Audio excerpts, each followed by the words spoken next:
It's important, right?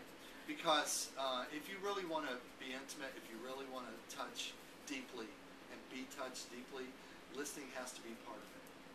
Okay? The people that we treasure the most, the people that we care about the most in life, are those people who actually listen to us. If you want to say, what is a common thread, a common thing that you could identify about people that you deeply and conscientiously care for over the course of your life, one of those qualities is the fact that they listen. Okay? If people find you attractive over time, one of the things that they're bound to say about you over time is that you listen to them. That's one of the things that you offer them. Okay?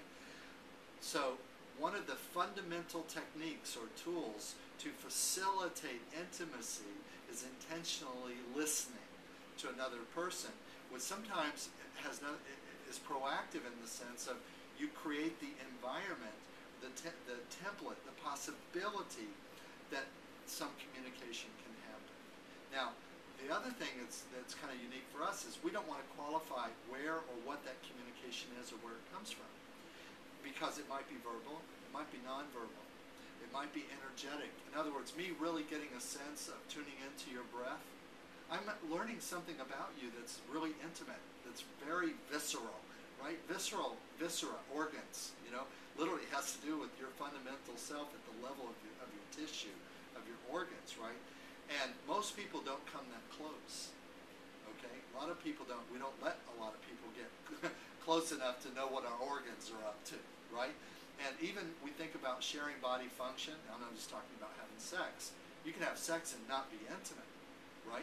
Because you can have sex and there's no listening or communication being exchanged. It's called marriage. Yeah, it could be. Yeah, you know, it's like you want to guarantee that you're not intimate as get married. But the point of it is though, but if you are exchanging communication and information genuinely about your body function, and I just want to challenge you to think about this for a second, that is actually quite intimate, right? And a lot of times in medical situations, we're sort of forced to communicate about our body functions and about how our organs work.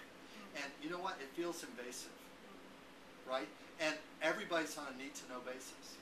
And so we're not going to say one word more than we have to most of the time, right? Because even that medical practitioner, they're on a need-to-know basis. Why? Don't trust them. Why don't you trust them? Because there's no basis for trust, because you have no intimacy, you have no sharing and communication, and they haven't actually established that they even know who you are, much less have any idea what you're really up to in life and so on. So you're not going to share that information. Now, here I am in a session. I want to get to that place of some level of intimacy very, very fast. And the reason why is because I want our exchange to actually be genuine. I'm not just play acting a healing session. I want to actually do and participate in a healing session. So I'm not an actor on the stage of the healing stage, right? Like the equivalent of, you know, Shakespeare of healing, okay? That really it has to be interactive to be genuine.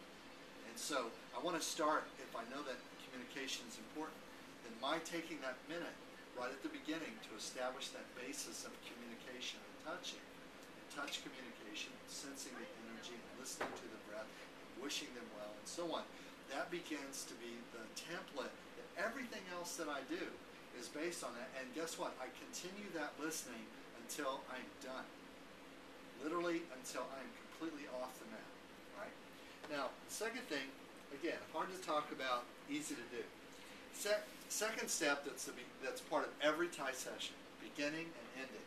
So I already know the beginning of a Thai session, that's puja. Guess what? The end of the session, I take a moment and I do puja again.